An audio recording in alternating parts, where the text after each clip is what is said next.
এই সন্ন্যাসী 2 হাত প্রসারিত করে দাঁড়িয়েছিলেন, তার 2 হাত থেকে ধারালো ছুরি ঝুলছিল। তিনি 55 পাউন্ড জল ভর্তি 2টি বালতি তুললেন।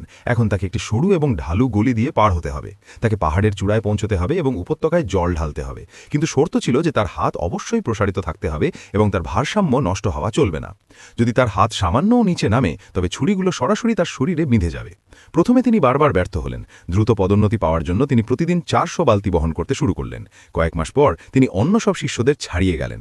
এখন তিনি 2টি বালতি নিয়ে এমনভাবে হাঁটতে পারতেন যেন বাতাসে ভাসছেন, এবং অন্যদের সাহায্য করার মতো পর্যাপ্ত শক্তিও তার অবশিষ্ট থাকত।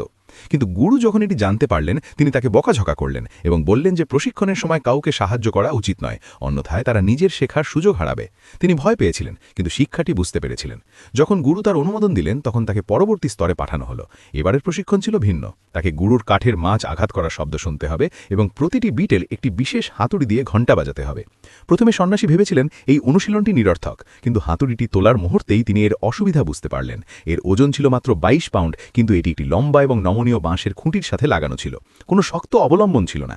ধরার সাথে সাথে এটি 100 পাউন্ডের মতো মনে হলো, এবং তাকে কেবল 1 হাত ব্যবহার করতে হয়েছিল।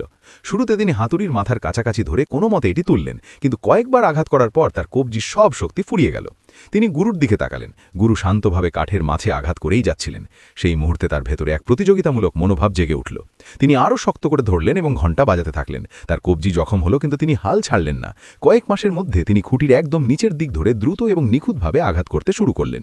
তিনি পরীক্ষায় উত্তীর্ণ হলেন এবং তাকে শাস্ত্র মণ্ডপের তত্ত্বাবধায়ক করা হলো। পরবর্তী স্তর আবার শুরু হলো। তাকে 2টি বড় জ্বলন্ত ধূপকাঠির মাঝখানে দাঁড়াতে হলো এবং শুধুমাত্র নড়াচড়া করা আগুনের শিখার দিকে দৃষ্টি স্থির রাখতে হলো। তার মাথা একেবারেই নাড়ানো নিষেধ ছিল। প্রথমে তিনি আত্মবিশ্বাসী ছিলেন, তার চোখ দ্রুত শিখাগুলোকে অনুসরণ করছিল, কিন্তু গুরু যখনই গতি বাড়িয়ে দিলেন, তার মাথা অনিচ্ছাকৃতভাবে নড়ে উঠল এবং তিনি পুড়ে গেলেন। গুরু কঠোরভাবে বললেন, তোমার চোখ পুড়তে পারে, কিন্তু তোমার মাথা নড়া চলবে না। এবার তিনি তার মনকে শান্ত করলেন। আগুনের শিখা যত দ্রুতই নড়ুক না কেন, তার মাথা স্থির রইল।